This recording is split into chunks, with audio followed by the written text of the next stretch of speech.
Assalamualaikum warahmatullahi wabarakatuh. Bismillahirrahmanirrahim.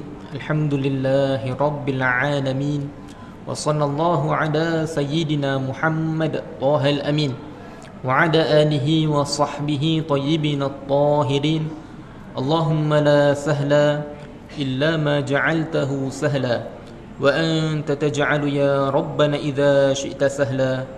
Allahumma rzuqna al-ikhlas fil qawli wal amal wa niyyah. Amin ya rabbal alamin. Jadi insya-Allah hari ini tuan-tuan dan puan-puan yang saya kasihi, saya Ustaz Muhammad Zakaria bin Zulkifli, salah seorang guru daripada Ma'turus Islam Baitul Saadah Kota Damansara. Jadi insya-Allah hari ini saya akan menyampaikan sedikit tentang tajuk kemerdekaan kita. Kita sekarang ni kan masih lagi dalam kalau budak-budak muda dia kata vibe kemerdekaan. 31 hari bulan 8. Jadi eloklah kita mengenangkan kembali kan pahlawan-pahlawan kita, siapakah mereka, siapakah yang memperjuangkan kemerdekaan yang sebenar-benarnya. Okey. Jadi insya-Allah taala kita akan menyebut tentang perkara itu insya-Allah. Sebelum kita mulakan majlis kita pada malam ini, sama-samalah kita hadirkan niat yang ikhlas semata-mata kerana Allah. Kerana Nabi kita sallallahu alaihi wasallam bersabda, innamal a'malu binniyat. Difahami daripada hadis ini bahawa amal soleh yang kita laksanakan itu berhajat kepada niat. Okey?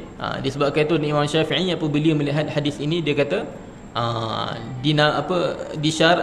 rukun antara rukun wuduk itu adalah niat. Kalau kita tengok lagi antara rukun mandi wajib itu ada niat. Niat itu diambil daripada mana? Daripada innamal a'malu binniyat, daripada hadis Nabi sallallahu alaihi wasallam. Kerana menurut Imam Syafi'i mentafsirkan hadis ini bahawa hendaklah seorang itu kalau dia nak beramal mesti didatangkan dengan niat. Dan niat itu dia adalah perbuatan hati. Dan ia adalah perbuatan hati. Dan maksud daripada niat ni apa? Maksudnya adalah qasdu syai'i muqtarinan bil fa'il, iaitu kita mengarahkan niat kita kepada suatu perkara beserta dengan perbuatan. Contoh kita kalau kita nak ambil wuduk, Imam Syafi'i kata kalau nak letakkan niat, dekat mana niat, kat mana kita kena niat bila kita berwuduk? Apabila air yang kita ambil itu cecah kepada basuhan yang wajib daripada muka kita. Jadi di situ kita niat. Nawaitul wudu' lillahi ta'ala, niat di dalam hati. Itu maksud daripada niat. Begitu juga kita sekarang ini melakukan apa? Perbuatan amalan soleh. Kita menghadiri majlis ilmu kan, dalam masa yang sama kita melakukan perbuatan tersebut dan kita arahkan niat kita untuk kita lakukan perbuatan baik ini. Okey? Bukan duduk sajalah, orang kata kalau duduk saja tak dapat pahala lah, rugi. Jadi kita niat hati saya datang majlis ilmu ini kerana Allah Subhanahu wa taala. Begitu juga amalan-amalan kebaikan yang lain, contoh tutup aurat. Begitu juga kalau kita nak minum, kalau kita nak makan, kalau kita niat minum dan makan kita itu untuk kita dapat tenaga untuk lakukan ketaatan, dapat pahala daripada perbuatan tersebut. Tetapi ramai daripada kita kan, hatta saya sendiri setiap hari ingatkan hadis ini, kadang-kadang kita terlupa. Subhanallahal azim. Terlupa nak niat. Kadang-kadang kita makan sebab lapar, makan bedal je. Minum apa sebab lapar, sebab dahaga, minum je. Tapi kalau kita hadirkan niat, iaitu kita niat untuk apa? Untuk kita minum ini untuk tekak kita basah, boleh kita berzikir kepada Allah, dapat pahala. Dapat pahala daripada perkara tersebut. Ini daripada apa? Daripada apa kita ambil? Daripada hadis innamal a'malu binniyat. Okey, sekarang kita akan memulakan tajuk yang kita katakan tadi, kemerdekaan kita. Allah Subhanahu wa taala berfirman, wa'tasimu bihablillahi jami'an wa la tafarraqu. Difahami daripada ayat ini bahawa Allah Subhanahu wa taala berfirman, hendaklah kita sebagai orang Islam, hendaklah kita bersatu padu, wala tafarraqu, dan jangan kita berpecah belah. Ini kita fahami daripada ayat surah Ali Imran ayat 103. Allah Taala perintahkan kita untuk apa? Untuk kita bersatu padu dan jangan sesekali berpecah belah. Dan ini pun bersesuaian dengan hadis Nabi sallallahu alaihi wasallam. Nabi bersabda, Nabi sabda, alaikum bil jamaah wa iyyakum wal furqah, fa inna asyaitana ma'al wahidi wa huwa minal itsnain ab'ad. Yang difahami daripada hadis ini bahawa Nabi kita kata, hendaklah kalian, itu kita sebagai orang Islam, hendaklah kalian melazimi ahli sunnah wal jamaah. Yang dimaksud dekat sini al-jamaah maksudnya adalah golongan majoriti umat Islam, golongan yang mengaku dirinya Islam, ajaran yang dibawa oleh golongan majoriti umat Islam. Jadi Nabi kita suruh buat apa? Untuk lazimi golongan majoriti ini. Kenapa kita kata golongan majoriti? Kerana ada sebahagian daripada golongan minoriti yang dia mengaku dirinya Islam tetapi tidak membawa jalan yang betul. Okay, jadi Nabi kata, alaikum bil jamaah, hendaklah kita bersama dengan golongan ahli sunnah wal jamaah. Yang mana ahli sunnah wal jamaah ini, Al-Hafiz Murtada Zabidi dia kata apa? Dia kata bila disebut ahli sunnah wal jamaah, fal muradu bihi al-asy'ariyah wal maturidiyah. Dia kata apa? Bila kita sebut ahli sunnah wal jamaah, siapakah mereka? Mereka adalah pengikut kepada dua orang imam. Yang pertama adalah Abu Hasan Al-Asy'ari dan yang kedua adalah Abu Mansur Al-Maturidi. Jadi kita bila kita kata kita ikut ahli sunnah wal jamaah, kita ikut dua orang imam ini. Tapi kita kena faham elok-elok, dua orang imam ini dia bukan bawa benda baru, tak. Mereka hanya menyusun kaedah-kaedah dalam kefahaman, dalam keyakinan kita ini untuk kita lebih mudah faham. Okay? Untuk kita tahu mana yang patut kita mulakan dahulu sebelum kita nak belajar benda-benda lain daripada ilmu akidah. Kena faham, contoh kena faham apa? Kena faham perkara yang berkaitan dengan bagaimana nak faham dua kalimah syahadah tu. Sebelum kita belajar tentang apa? Sebelum kita belajar tentang sifat kalam, sebelum kita belajar tentang sifat iradah, kena faham makna dua kalimah syahadah dulu. Okey? Jadi dua orang imam ini dia tak bawa ajaran baru. Dia mengikuti ajaran yang dibawa oleh imam empat mazhab, dan dia juga membawa juga ajaran Nabi kita Muhammad sallallahu alaihi wasallam. Jadi Nabi kata apa? Nabi kata, alaikum bil jamaah, hendaklah kalian bersama dengan jamaah. Di sini bukan maksudnya solat jamaah. Di sini maksudnya adalah al-jamaah, golongan majoriti umat Islam. Yang mana mereka ini antara ciri-cirinya adalah mereka menyebarkan sifat 20, ajarkan sifat 20 kepada orang ramai. Kemudian antara sifat mereka ini adalah mereka melakukan Maulidur Rasul. Kita sikit lagi, akhir bulan insya-Allah kita laksanakan Maulidur Rasul. Yang mana antara ciri-ciri ahli sunnah wal jamaah adalah mengharuskan untuk kita buat tahlil kepada si mati, untuk kita baca talqin, dan selain daripada itu antara ciri-ciri kita golongan ahli sunnah wal jamaah.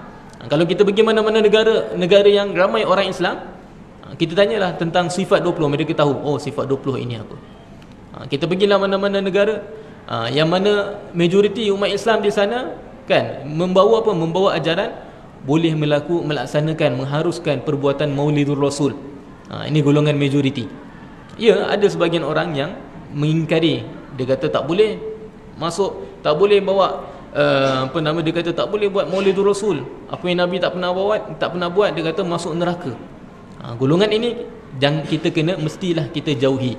Sebab apa? Dia bukan golongan majoriti. Bukan golongan majoriti orang Islam yang mengaku dirinya Islam. Okey. Jadi Nabi kita suruh apa? Untuk melazimi golongan al-jamaah, iaitu ahli sunnah wal jamaah. Kemudian Nabi kata, wa iyyakum wal furqah. Waspadalah kalian terhadap perpecahan, pecah belah. Waspadalah terhadap perkara ini. Fa inna syaitana, kenapa? Kerana syaitan itu dia lagi kuat apabila seseorang itu berada berseorangan. Seseorang kalau dia duduk seorang-seorang, syaitan tu lagi kuat kacau dia, lebih kuat mempengaruhi dia. Sebab tu para ulama kata, kalau kita duduk dalam tandas, jangan duduk lama-lama. Maksimum duduk dalam tandas tu 7 minit paling lama. Jangan lebih daripada itu. Kerana apa? Kerana daripada situlah syaitan mula hantar was-was, mula hantar macam-macam, mula hantar itu ini. Macam-macam penyakit boleh datang daripada orang yang kekal di dalam tandas. Kenapa? Kerana bila kita berseorangan, syaitan mudah untuk mempengaruhi kita. Begitu juga kalau kita duduk seorang-seorang, tak nak bersatu dengan masyarakat. Kita duduk seorang, kau, aku. Jadi di sini apa akan terjadi? Syaitan mudah untuk mempengaruhinya. Syaitan mudah untuk hantar was-was kepada orang itu, kata tengok orang ini dia kaya, orang ini tu mula-mula datang apa, datang hasad, kemudian datang apa, datang sangka buruk pula. Ini kerana apa? Kerana menjauhi daripada golongan dia, menjauhi kerana dia duduk berseorangan. Jadi kena hati-hati apabila kita duduk berseorangan, kerana syaitan itu mudah untuk mempengaruhi kita apabila kita berseorangan. Okey. Kemudian Nabi bersabda, wa huwa minal itsnain ab'ad. Adapun kalau kita ini bersama dengan siapa? Bersama dengan seorang lagi, ada teman, ataupun 2 orang, 3 orang, 4 orang, ataupun selain daripada itu, ataupun jamaah besar, kan, ataupun kita duduk dengan orang kampung, kita duduk bermasyarakat dengan jiran-jiran kita, maka apa akan terjadi? Syaitan itu lebih menjauhi. Maksudnya dia tak dekat dengan orang yang duduk bersama dengan jemaah ramai. Dia jauh. Sebab apa? Sebab orang yang mempunyai banyak jemaah ni, kalau contoh dia dapati kawan dia tu ada masalah, dia akan tolong. Okey, dia akan tolong. Dia tak biarkan, dia kata kau dah kena was-was, dah biarlah sampai kau seorang-seorang, tak. Dia akan tolong, kita akan tolong, kan. Seperti itu daripada apa yang kita fahami daripada hadis Nabi SAW. Difahami daripada ayat Al-Quran dan hadis Nabi SAW, kita dapati bahawa Allah Ta'ala memerintahkan kita untuk tidak berpecah belah. Dan Nabi kita SAW mewaspadai kita terhadap perpecahan. Jadi hendaklah kita hidup bermasyarakat, kita orang Islam mesti bersatu padu. Okay? Dan hendaklah kita tahu bahawa tuan-tuan dan puan-puan yang saya kasihi, bahawa kita ini kan, kita tahu kita duduk dekat negara Islam. Okay? Jadi bila kita dah tahu kita negara majoriti umat Islam, maka apa yang perlu kita laksanakan? Jagalah negara kita ini. Jagalah negara kita. Jangan sampai pemikiran-pemikiran yang penjajah tinggalkan itu meresap terus kepada kita. Kita bersyukur kepada Allah Subhanahu Wa Taala kerana Allah Taala masih menggunakan kita dengan ajaran Islam. Kalau kita tengok negara-negara lain, tuan-tuan dan puan-puan yang saya kasihi, kita tengok orang-orang yang kita tengoklah negara Andalus. Apabila Andalus ini Sepanyol, kan, kita tengok negara tersebut apabila penjajah masuk, apa yang terjadi kepada negara mereka? Kalau kita tengok pada zaman, kalau kita tengok sejarah pada zaman dahulu, kan, ada banyak padanya masjid. Hatta sekarang kalau kita pergi Sepanyol, kita akan dapati ada lagi masjid-masjid. Ada lagi tinggalan orang Islam. Okey? Sebab apa? Sebab ketika itu orang Islam ramai di sana. Tetapi apabila dimasuki penjajah bawa agama mereka, penjajah mula mempengaruhi mereka, maka jadilah seperti sekarang. Kita tengok, kan, negara itu, kan, kita sangka macam tak ada orang Islam. Sangka macam tak ada orang Islam, macam seakan-akan Islam dekat sana pupus. Subhanallahal azim. Tetapi berbeza dengan negara kita, tuan-tuan. Negara kita banyak penjajah masuk, kan. Inggris, siapa lagi? Perancis, Belanda, siapa lagi masuk? Jepun, komunis, banyak. Dan selain daripada itu, penjajah tu masuk. Tapi penjajah ini tak berjaya mengubah agama majoriti umat kita, umat Islam ini. Tak mampu ubah agama majoriti negara kita yang tercinta ini. Ini kerana apa? Ini kerana ada orang yang begitu berjuang untuk menjaga agama kita ini. Apabila berlakunya peperangan itu, kan, ulama-ulama kita tak biar, mereka tak duduk diam sahaja, duduk dekat rumah duduk diam-diam, tak. Bahkan mereka keluar mengajarkan ilmu agama, menyebarkan sifat 20, mengajarkan ilmu fardu ain yang merupakan inti bagi kita orang Islam, mesti kita kena tahu tentangnya. Ni ulama-ulama kita buat. Kita tengok Tok Janggut ada yang kita tengok pahlawan-pahlawan kita, kan, Tok Janggut meninggal dunia kerana apa? Kerana berjihad. Kita tengok ada selain daripada itu, daripada para ulama, ada sebahagian daripada itu mereka ini dibunuh. Kenapa? Kerana mereka memperjuangkan agama Islam. Dan bila kita tengok tentang perjuangan mereka ini, kan, mereka lah sebenarnya pejuang yang sebenar, yang dia mempertahankan negara kita daripada dibawa fikiran-fikiran yang salah. Kalau kita tengok penjajah ni tuan-tuan, dia tak bawa negara dia mereka ini bukan bawa satu agama je. Ada sebahagian tu bawa Christianity, ada sebahagian tu bawa atheist, dan selain daripada itu untuk mengubah agama majoriti negara kita.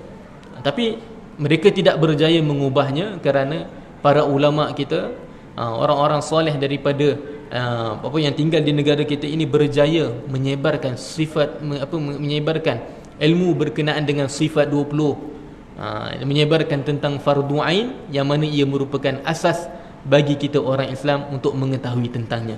Alhamdulillah. Jadi kita sekarang ini kan, kita nak jaga kita punya majoriti sekarang kan. Kita tahu sekarang kita dah merdeka 66 tahun.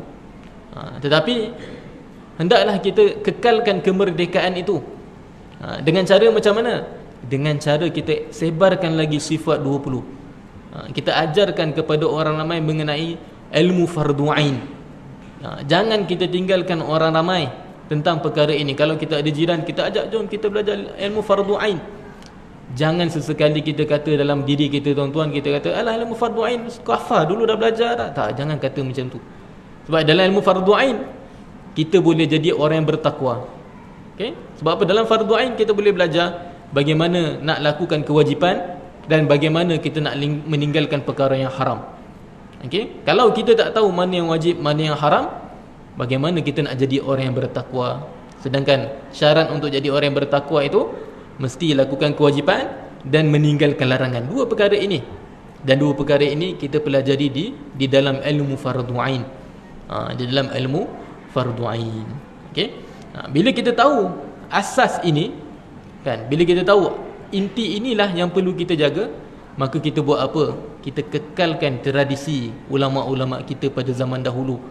Kita tengok ulama-ulama Melayu kita banyak karang kitab, hatta sultan. Saya akan sebut sedikit tentang daripada manuskrip sultan-sultan kita yang pernah tulis tentang apa? Tulis tentang ilmu fardu ain. Nak ajar pada orang ramai untuk apa? Untuk kekalkan kita punya agama kita, agama di Malaysia ini adalah agama rasmi, agama Islam. Sebab apa? Sebab agama yang diterima oleh Allah Subhanahu Wa Taala adalah agama Islam sahaja. Dan agama yang membawa seseorang itu masuk ke dalam syurga adalah Islam sahaja.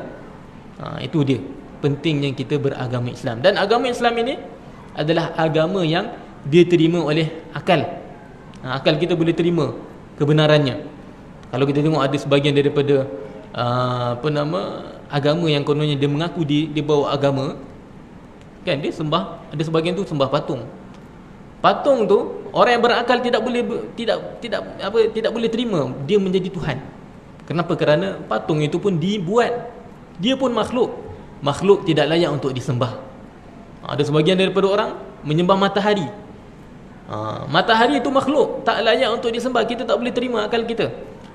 Adapun Allah Subhanahu Wa Taala, dia adalah Tuhan yang layak untuk disembah kerana dia bukan makhluk. Dia tidak bertempat, tidak berhajat kepada sesuatu.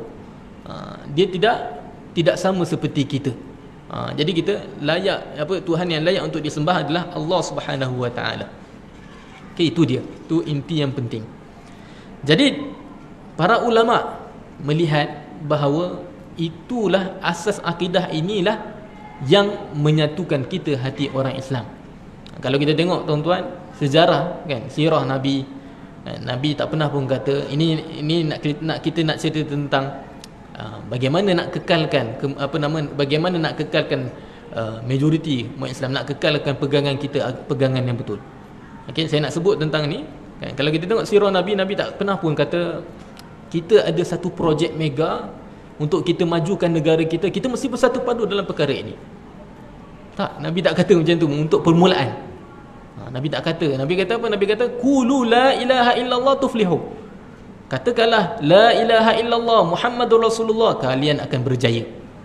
Itu yang Nabi tanamkan perkara ini di dalam hati sahabat-sahabatnya, sehingga kan baginda berjaya mengumpulkan hati orang Islam yang berada di Madinah. Mekah dan Madinah ni bukan dekat, jauh tuan-tuan. Tapi baginda berjaya menyatukan hati orang Islam yang berada di Madinah, yang mana sebahagian daripada orang yang berada di Madinah itu tak pernah pun melihat Nabi.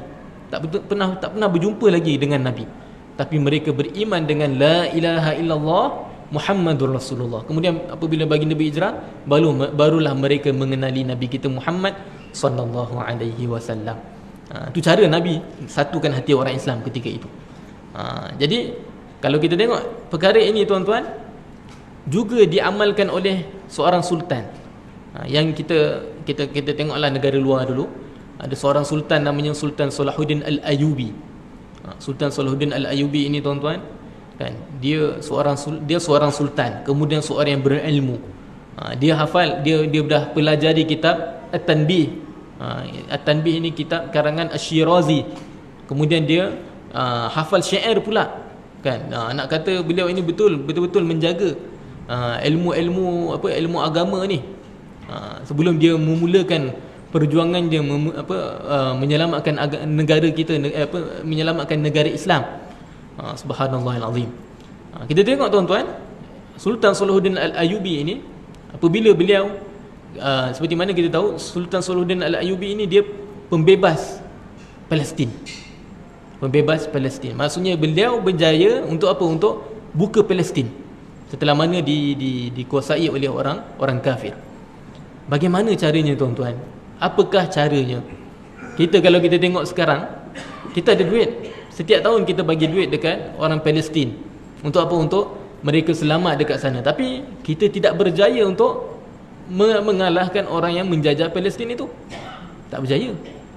Tapi Sultan Salahuddin Al-Ayyubi, yang mana beliau seorang sultan yang berilmu, beliau berjaya membuka Palestin itu. Bagaimanakah caranya?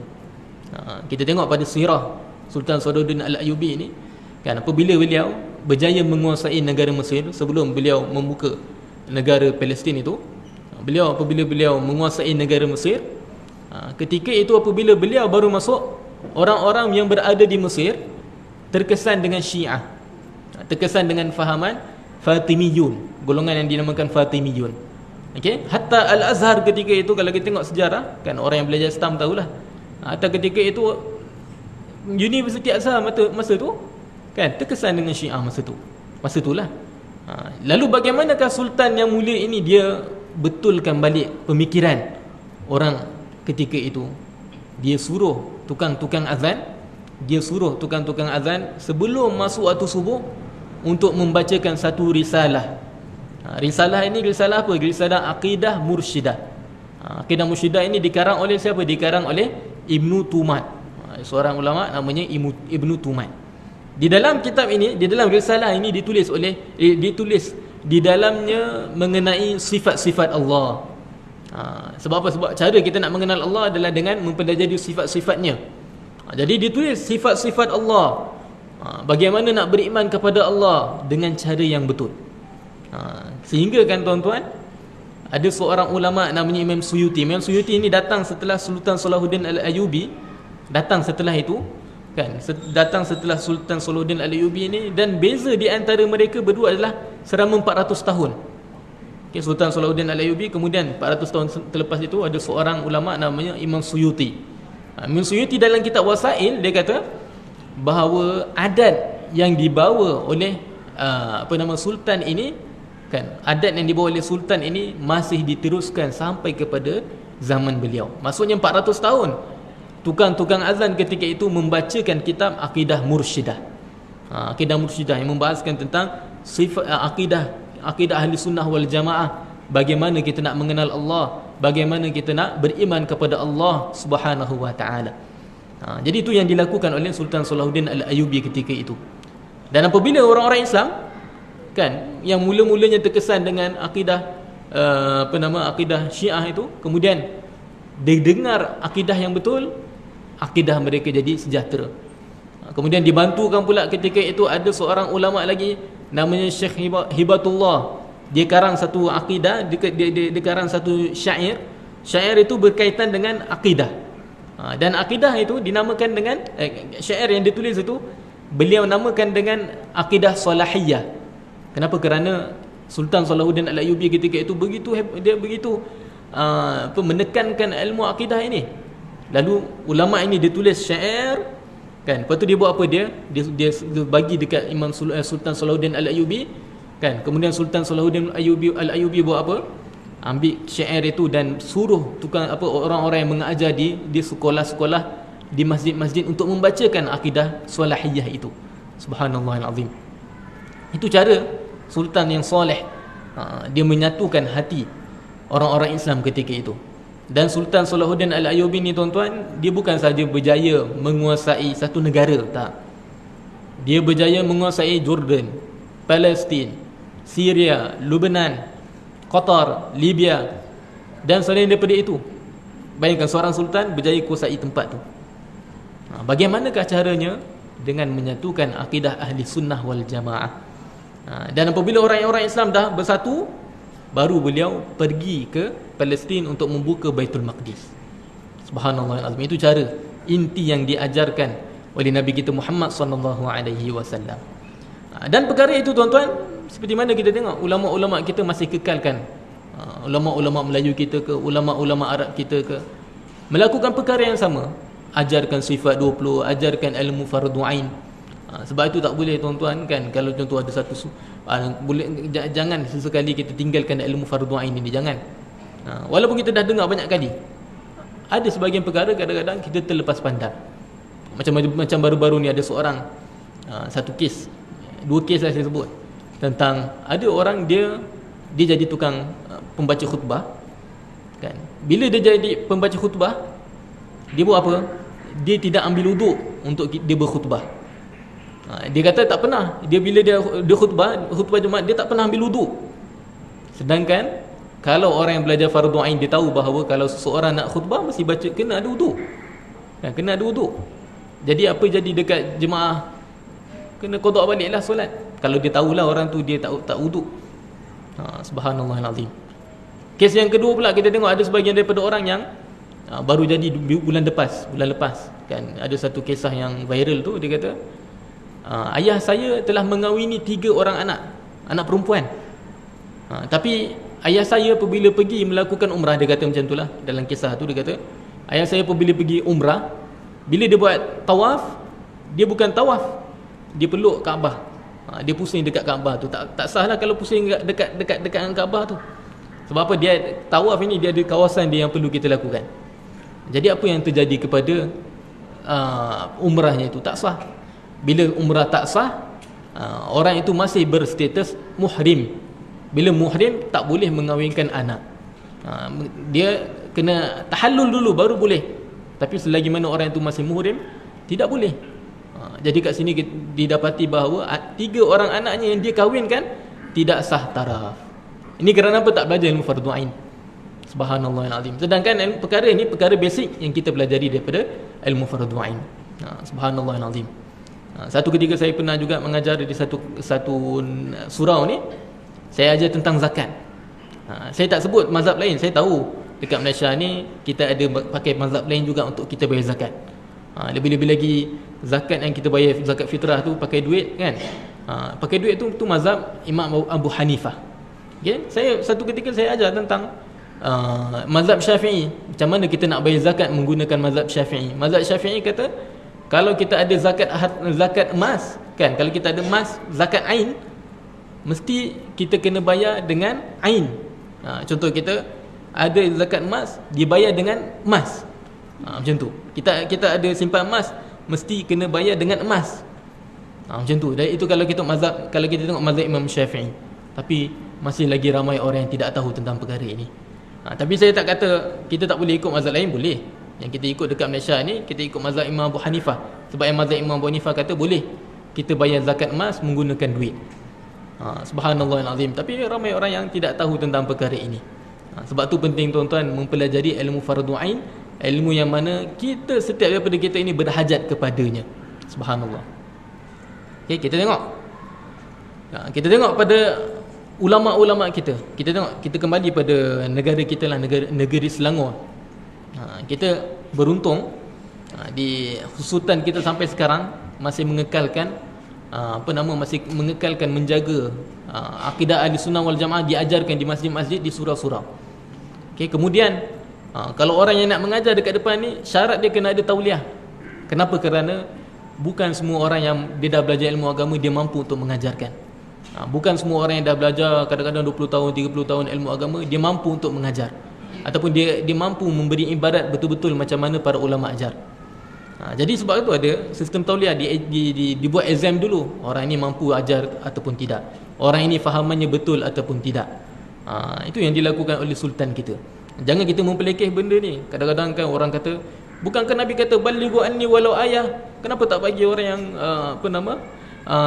kenapa tak bagi siapa-siapa saja boleh mengajar? Kat sini kena orang ini kita kena fahamkan betul-betul. Kita nak ajar ini kan, kita nak betul bagi betul faham kepada orang awam tentang asas ajaran kita. Adapun kalau kita tak jaga asas ini, boleh jadi ada sebagian orang dia salah faham, dia salah faham tentang ilmu agama, kemudian dia salah ajar. Itu yang bahaya tu tuan-tuan. Sehingga kan pada akhir zaman ada sebagian golongan tu, dia buat apa? Dia mempelekeh sifat 20. Dia kata sifat 20 ni Nabi tak pernah ajar. Apa yang Nabi tak pernah buat masuk neraka kalau kita buat, dia kata macam tu. Walaiyazubillah. Ada golongan ini, golongan yang dinamakan dengan golongan Wahabiyah. Kemudian dia kata sifat 20 ini adalah sifat yang dibawa oleh golongan Yunani, falsafah. Pun tidak betul. Dia tak belajar dalil kan? Sedangkan para ulama ni mereka buat sifat 20 ini untuk apa? Untuk jadi asas untuk kita kenal Allah, untuk kita mengenal Allah dengan cara yang betul. Bukan kita buka-buka Quran terus kita nak faham-faham sendiri. Tak. Ada asas, ada basic yang dikekalkan oleh para ulama untuk kita, generasi kita ini faham dengan mudah. Kalau kita buka Quran kan, kita dapati ada sifat-sifat Allah, tapi adakah kita faham makna sifat-sifat Allah itu? Jadi diringkaskan, sifat Allah tu ada banyak, diringkaskan ada 20 sifat itu yang wajib untuk kita tahu. Diringkaskan dalam perkara itu. Kalau kita tengok sultan kita, Sultan Alauddin Sulaiman Shah, Sultan Selangor yang kelima. Kita sambung setelah azan insya-Allah. Kita beri laluan pada azan.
Okay, kita sambung sikit lagi insya-Allah. Kita kata tadi kalau kita tengok perjuangan sultan kita, iaitu Sultan Alauddin Sulaiman Shah, Sultan Selangor yang kelima, yang mana beliau ini telah menjadi sultan ketika itu daripada tahun 1898 sehinggalah 1938. Yang mana 1938 itu masih lagi pemerintah masih lagi ada golongan-golongan Inggeris, kan? Jadi beliau dia bukan sahaja sultan, begitu juga beliau seorang yang berilmu, ilmu agama di sini. Kalau kita tengok beliau ini, kan, beliau ada masjid di Kuala Langat. Ada satu masjid yang beliau buat. Di masjid itu beliau lah jadi tukang khotib, bukan khotib solat Jumaat, solat hari raya saja, tapi khotib solat Jumaat. Ada gambar dia jadi tukang khotib masa tu. Dan beliau juga mengarang kitab, namanya Kitab Pohon Agama. Di dalam kitab itu membahaskan tentang Allah Subhanahu Wa Taala, bagaimana kita nak beriman kepada Allah dengan cara yang betul. Dia karang dalam kitab itu, kan, kita tengok sedikit daripada petikan daripada kitab itu, Kitab Pohon Agama.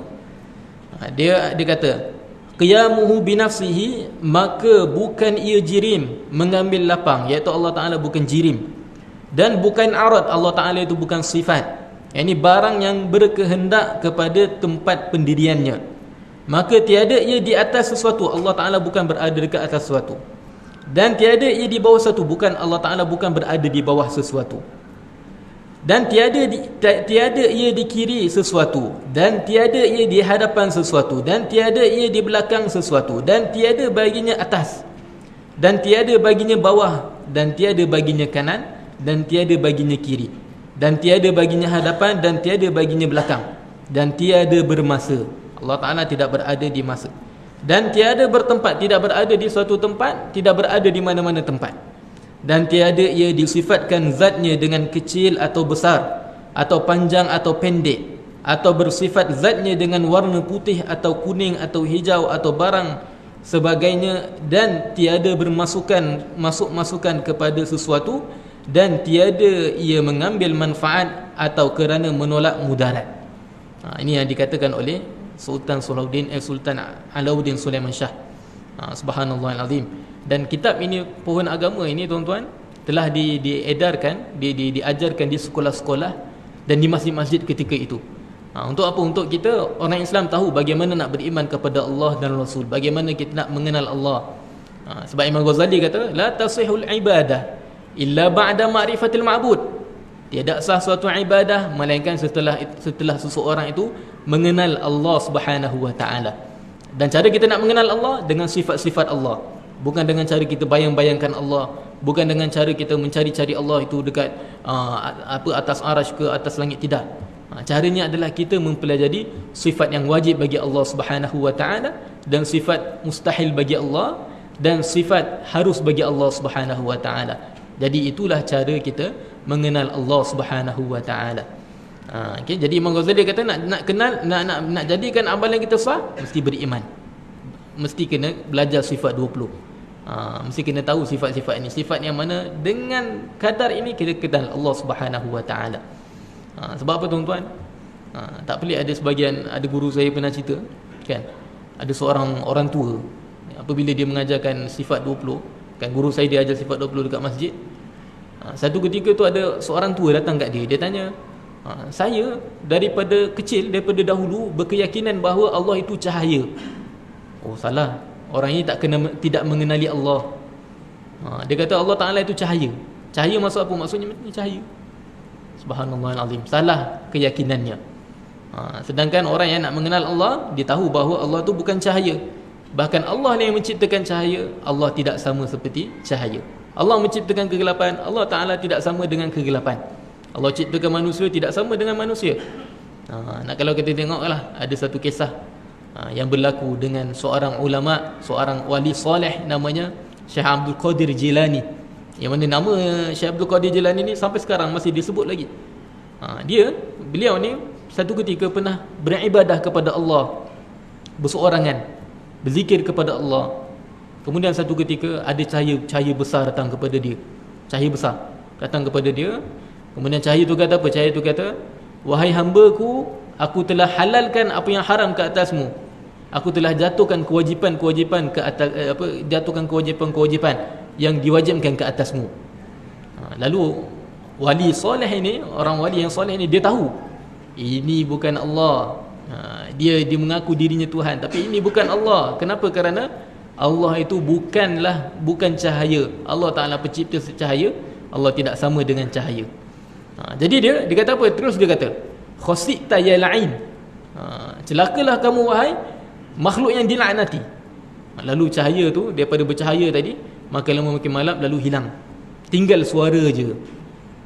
Lalu rupanya setan dia berubah jadi cahaya tu. Dia kata kepada Abdul Qadir ini, dia kata kepada Syekh Abdul Qadir, dia kata, aku telah laqad ghalabatani, sesungguhnya kamu telah mengalahkan aku dengan ilmu kamu. Sesungguhnya aku telah menyesatkan 70 orang yang beribadah kepada Allah tanpa dia berilmu.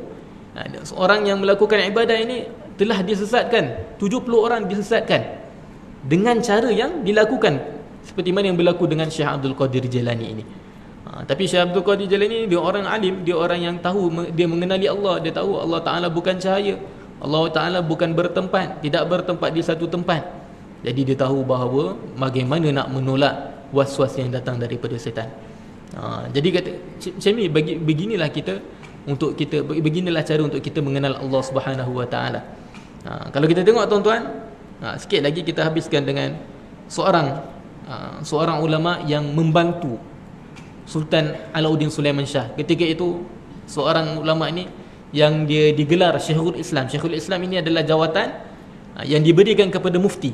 Dulu mana ada nama mufti, tak ada. Tapi ada satu jawatan tu namanya Syekhul Islam. Syekhul Islam ni adalah mufti sekarang lah. Ada seorang ulama namanya apa? Namanya Tunku Mahmud Zuhdi. Tunku Mahmud Zuhdi bin Tunku Abdul Rahman Al-Fatani. Beliau ni datang asalnya daripada negara Fatani. Kemudian beliau berhijrah ke Mekah, kemudian berhijrah ke Indonesia, kemudian beliau berhijrah ke negeri Selangor ini. Beliau lah orang yang membantu Sultan Alauddin Sulaiman Shah untuk menyebarkan akidah ahli sunnah wal jamaah. Beliau yang tolong. Apabila beliau berjaya untuk menjadi apabila beliau kan dah ajar ilmu akidah, ilmu ahli sunnah wal jamaah, ajaran ilmu fardu ain kepada masyarakat, ketika itu beliau dapati ada bau-bau orang yang ingin memecah belahkan orang Islam, yang mana mereka ini datang daripada jalan penjajah. Penjajah dia tahu kan, kalau bawa Kristian, orang pendeta-pendeta Kristian, orang Islam tak terima. Kalau bawa ajaran etis, dia tahu orang Islam tak terima. Orang Islam tahu bagaimana nak mengenal Allah, bagaimana nak beriman kepada Allah. Jadi dia buat apa? Dia penjajah ni bawa golongan yang yang mengaku dirinya Islam. Dia bawa sama image macam kita, pakai kopiah, pakai serban, pakai jubah. Dibawa entiti ini masuk ke dalam masyarakat Islam untuk rosakkan manusia daripada dalam. Dan ajaran itu tidak lain tidak bukan antaranya adalah ajaran yang dinamakan dengan Wahabiyah. Apabila golongan Wahabi ini, iaitu pengasasnya Muhammad bin Abdul Wahab kan, apabila dia ajaran ini tersebar dekat negeri kita ataupun negara kita Malaysia ini, Tunku Mahmud Zuhdi terus buat satu kitab. Nama kitab tersebut adalah Tazkiyatu Azhar wa Tasfiyatu Afkar. Di dalam kitab ini beliau tulis bagaimana nak membanteras golongan-golongan sesat seperti golongan Wahabi ini. Sebab golongan Wahabi ini tuan-tuan kan, bila kita lakukan wirid, dia kata ini bid'ah, masuk neraka. Bila kita buat mihrab, dia kata mihrab ni kan Nabi tak pernah buat, masuk neraka. Bila kita belajar sifat 20, dia kata sifat 20 ini kenapa khususkan Allah dengan sifat 20 sedangkan Allah banyak sifat yang kita kena tahu. Dia dicuba beri keraguan kepada orang. Kalau kita tengok zaman sekarang, dia kata apa? Dia kata kita memperjuangkan sunnah, kita tak nak buat bid'ah. Dia cuba untuk meragu-ragukan. Dia kata kalau kita nak berdoa, kita berdoa direct daripada Allah.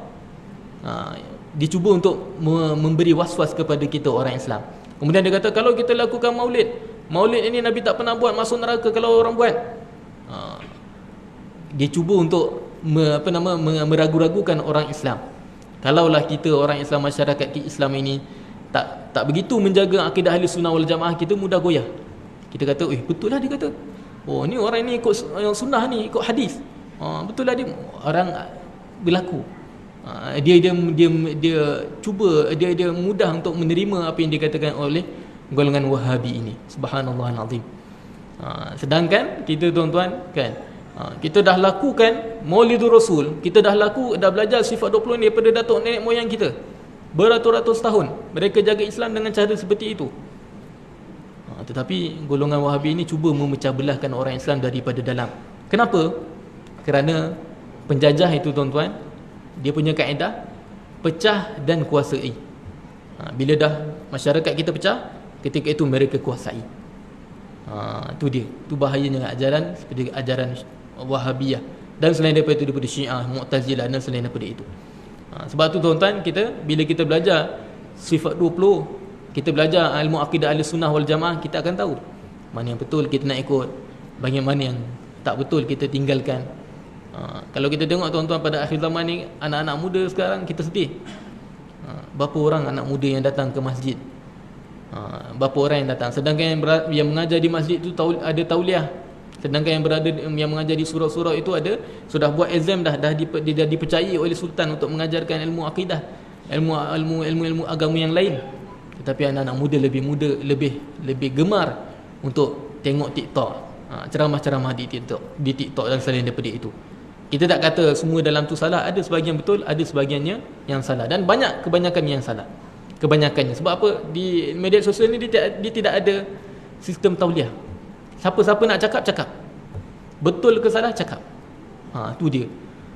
Itu bahayanya tuan-tuan, bila kita ni biarkan anak-anak kita main handphone, bersosial, sampai lupa tentang ajaran Islam yang sebenar. Bagaimana perjuangan-perjuangan ulama Islam dan sultan-sultan kita yang Islam membetulkan akidah ahli sunnah wal jamaah. Kita tak pelik pada akhir-akhir zaman tengok ada orang mengaku Nabi Muhammad itu adalah Allah, Allah tu Nabi Muhammad. Bagaimanakah boleh seperti ini? Sedangkan dalam masjid-masjid tak boleh kita sebut perkara ni. Tapi ada orang yang mengaku.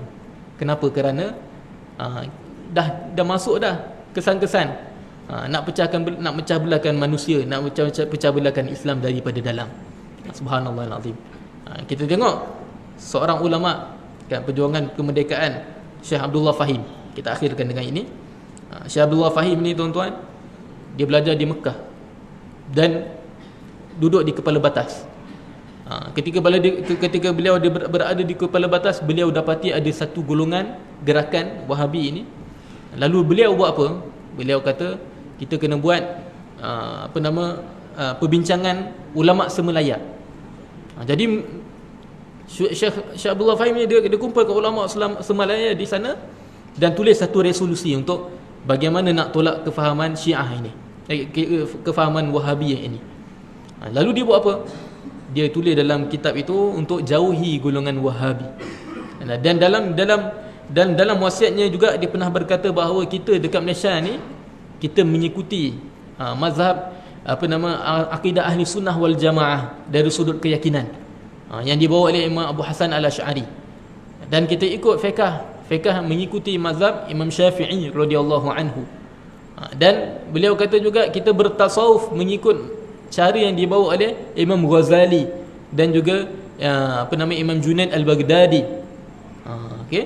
Kemudian beliau kata dalam wasiatnya, dia kata apa? Dia kata, wahai kaum Melayu, jangan kamu berpecah belah dengan menerima fahaman yang sesat. Itu wasiat dia, wasiat terakhir dia. Jangan kita, kalau macam mana kita nak kenal sesat ke tak sesat, belajar ilmu sifat 20, belajar ilmu fardu ain. Ya betul, kadang-kadang kita suka dengar tadabbur Quran, kita suka dengar hadis, kita suka dengar sirah-sirah, betul. Tapi kita kena tahu ada perkara penting dan ada perkara yang paling penting. Didahulukan perkara yang paling penting sebelum perkara-perkara yang penting. Seperti itu. Itulah cara untuk kita mengekalkan kemerdekaan kita. Kalau kita sayang negara kita, mesti kita bersatu padu, belajar sifat 20, ajarkan ilmu fardu ain, ajar anak-anak kita untuk belajar perkara ini. Jangan kita biarkan anak-anak kita terkesan dengan ajaran-ajaran orang yang tidak bertabliah di luar sana, di Facebook ataupun selain daripada itu, yang cuba untuk bagi penerangan yang salah mengenai Islam. Subhanallahal azim. Barakallahu fikum wa ahsanallahu ilaikum. Sampai sini dulu insya-Allah perkongsian tentang perkara ini, kerana saya ada kuliah lain tempat lain. Jadi saya sampai sini dululah perkongsian pada malam ini. Tidak banyak lagi saya nak sebut, tapi cukuplah sekadar ini mesej yang saya mampu sampaikan. Barakallahu fikum wa ahsanallahu ilaikum. Wallahu subhanahu wa ta'ala a'lamu wa ahkam. A'udzu billahi minasyaitonir rajim. Bismillahirrahmanirrahim. Alhamdulillahi rabbil alamin.